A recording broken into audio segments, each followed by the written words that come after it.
जय जगन्नाथ समस्त को एसटी चैनल स्वागत जानी समस्त नुआ भैकेंसी देखंतु समस्त को हार्दिक अभिनंदन शुभेच्छा शुभकामना जणी पुणी एक नुआ भिडियो नुआ वर्षर नुआ भिडियो नुआ रूप से देखंतु ओडिशा एसएसबी तरफ भैकेंसी आसी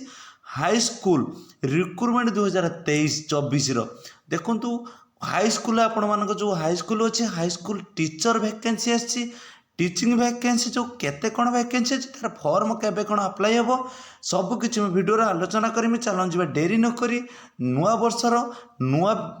जो वैकेंसी आलोचना करवा देखंतु state selection board Odisha recruitment तरफ वैकेंसी आसी एटा को ऑल ओडिशा कैंडिडेट एटा को अप्लाई करें जल्दी जल्दी भिडियोटी को आरंभ शेष पर्यटन देखो बिना स्किप करी ताले सबकि आपण मैंने जापर देखो बोथ मेल एंड फीमेल एटा को अप्लाई करें आपण मुझे जनाऊँगी जे टीचिंग पोस्ट अच्छी जो हाई स्कूल रे एटा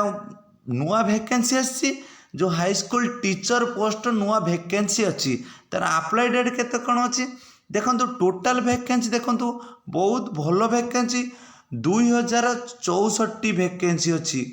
2064 ऑल ओडिशा रे भल वैकेंसी कौ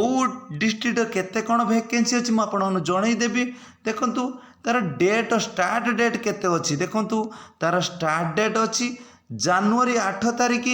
2024 तार स्टार्ट अच्छी लास्ट डेट केते ना 7 फेब्रुआरी 2024 तार लास्ट डेट अच्छी यहीटा को भल भाव देखु आबे भी भिडियोटी मिस करंतुनी जो मैंने टीचिंग पोस्ट टी फॉलो करुँच प्रिपेयर होती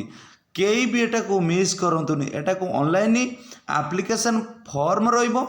आपण मानको वेबसाइट मु देदेमी कमेंट करंतु वेबसाइट आपण माने घरे बसिक भी अप्लाई करि परिबे एटा ऑल ओडिशा रे ए वैकेंसी टी अछि ऑल ओडिशा रे भी जॉब टी रहिबो तापर देखंतु एज लिमिट केते कोन अछि देखंतु एज लिमिट अछि मिनिमम एज केते मिनिमम एज 21 अच्छी मैक्सिमम एज के 38 अच्छी भल बार देखु तार एज क्राइटेरिया काउंटिंग केबे कौन हम ना 1 जनवरी 2024 कि 21 वर्ष हो नचेत 1 जनवरी 24 कि 38 वर्ष हो समस्त मुझे भल भाव बुझाऊँगी तन्न तन्न करी बिना स्किप करी देखंतु चलन जीवा डेरी नहीं करी क्वालिफिकेशन कौन अच्छी ना क्वालिफिकेशन देखंतु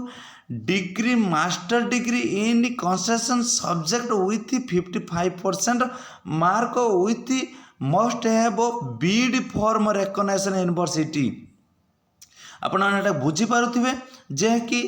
डिग्री थिबो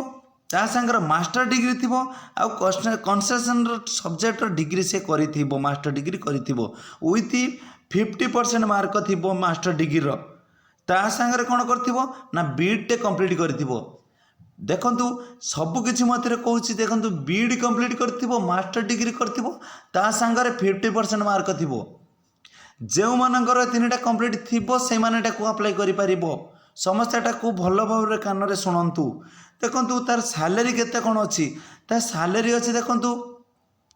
स्टार्टिंग सैलरी केते अच्छी 44,900 पर मंथ एंडिंग सैलरी केते अच्छी 1,42,400 एटा को भल बार देखो स्टार्टिंग सैलरी बहुत भल सैलरी अच्छी आ बिग वैकेंसी भी अच्छी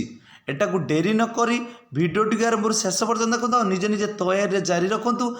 दिन को दिन कॉम्पिटिटिव बढ़ी बढ़ी जाऊँगी जो मैंने कॉम्पिटिटिव भाग ना चाहते बहुत पूरा आपण मैंने तैयारी जारी रखु तापर देखो यार सिलेक्शन प्रक्रिया केमिति कौन अच्छी सिलेक्शन प्रक्रिया देखो फास्ट रिटिन टेस्ट हम 150 मार्क रिटिन टेस्ट हम तापर कैरियर असाइनमेंट रही केते ना 50 मार्क तापर सर्टिफिकेट वेरिफिकेशन अच्छी रिटिन जो एग्जाम हम आपण मानक जन दूची जो एग्जाम हम केते ना 150 मार्क एग्जाम हम तापर कैरियर असाइनमेंट केते ना 50 मार्क ताने टोटाल 200 मार्क होउची तापर देखंतु तापर देखो सर्टिफिकेट वेरिफिकेशन हम तापर सर्टिफिकेट वेरिफिकेशन पर आपणकर जॉब सुनिश्चित जदि का आपण ए भिडियोटी न देखुछंती ताने आपण माने गोटे माने जॉब को हरई बसुछंती समस्ते ଭଲ ଭାବରେ ଭିଡ଼ିଓଟି ଆରମ୍ଭରୁ ଶେଷ ପର୍ଯ୍ୟନ୍ତ ଦେଖନ୍ତୁ। ଯଦିକା ଆପଣଙ୍କୁ ଏ ଭିଡ଼ିଓଟି ଭଲ ଲାଗିବ ଆଉ ଥରେ ଜଣେଇ ଦେଉଛି ତା ଲାଷ୍ଟ ଡେଟ୍ କେତେ, ତା ଷ୍ଟାର୍ଟିଂ ଡେଟ୍ କେତେ। 8 ଜାନୁଆରୀ 2024ର ତାର ଷ୍ଟାର୍ଟ ହେବ ଡେଟ୍ଟି, 7 ଫେବୃଆରୀ 2024ରେ ତା ଲାଷ୍ଟ ହେବ ଡେଟ୍ଟି। ସମସ୍ତେ ଭଲ ଭାବରେ ଭିଡ଼ିଓଟି ଦେଖନ୍ତୁ। ଯଦିକା ଆପଣଙ୍କୁ ଭିଡ଼ିଓଟି ଭଲ ଲାଗିବ ତାହେଲେ ଗୋଟେ ଲାଇକ୍ କରିବେ ଆଉ ଗୋଟେ କମେଣ୍ଟ କରିବେ। ଯଦିକା ଆପଣ ମନକୁ ଆସିବ ଚ୍ୟାନେଲଟିକୁ ସବସ୍କ୍ରାଇବ୍ କରିବେ, ନଚେତ ନାହିଁ। ଜୟ ଜଗନ୍ନାଥ, ଜୟ ହିନ୍ଦ, ଜୟ ଭାରତ।